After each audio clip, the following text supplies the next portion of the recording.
Assalamualaikum warahmatullahi wabarakatuh. So today I, Aqilah binti Alias, will explain about job sheet 1 for task 1, which is they ask us to write the program to simulate the pseudo conditions below.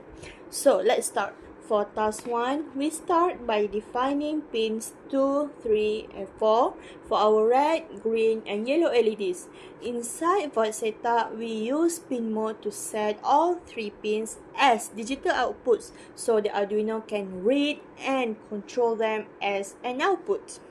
Next, inside void loop, the program first turns all LEDs off for 1 second by using delay 1000, which means 1000 milliseconds.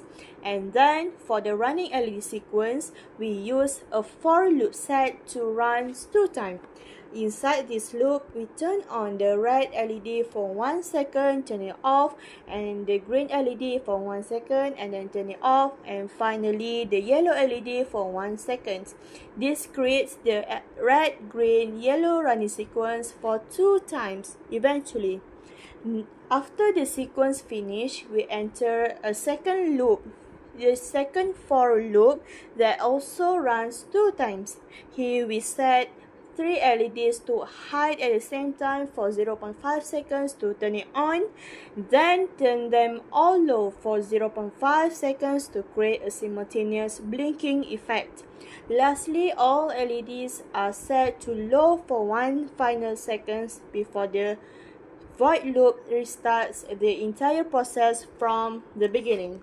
Moving on to the Proteus simulation circuit, for task 1, we are using an Arduino Nano as our main controller and we choose syncing circuit.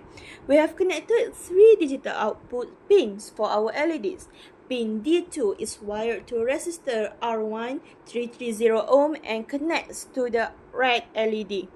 And so does for the other pin, which is pin D3 to the yellow LEDs and pin D4 for the green LEDs. The 330 ohm resistors are placed in series with each LED to limit the current and protect the components from damage. The cathode side of 3 LEDs is connected directly to the ground to complete the circuit. When we run the simulation, the Arduino sends a 5-volt high signal through pins D2, D3, or D4 based on our C program logic.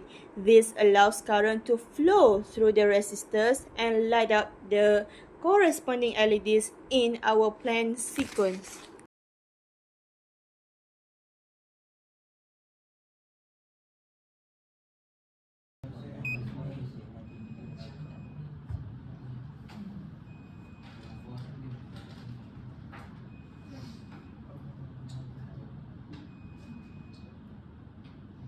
Assalamualaikum and hi, Azfar here.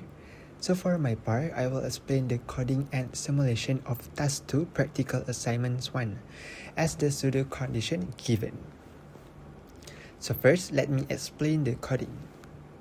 At the beginning of our code, we declare an integer variable which is I. This variable is used for the for loop to repeat certain sequences. Then, in the setup function, we define the push button as an input, while the red, yellow, and green LEDs, together with the buzzer, are defined as outputs. Next, in the loop function, we use an if-else statement to check the condition of the push button. If the button is pressed, the buzzer will turn on for 0.5 seconds and the turn off for another 0.5 seconds. After that, all 3 LEDs will turn on and off 3 times. We use a for loop here so that we don't have to write the same instructions 3 times. Then, all LEDs are turned off for 1 second. After that, the LEDs will light up in sequence, starting from red, followed by yellow and green.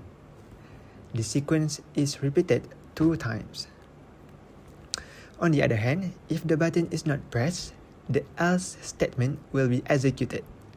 The initial buzzer and LED sequence will run, but the final LED sequence will be in the opposite direction, which is green followed by yellow and red. The delay function is used to control the timing of each LED and buzzer operation.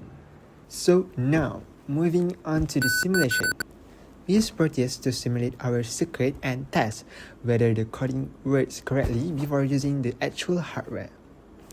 The circuit consists of an Arduino Nano, 3 LEDs with a 330 ohm resistors, a buzzer, and a push button. During the simulation, we can observe the LEDs changing according to the sequence programmed in the Arduino. When the button is pressed, the red to green sequence is activated. While when the button is not pressed, the green to red sequence is activated.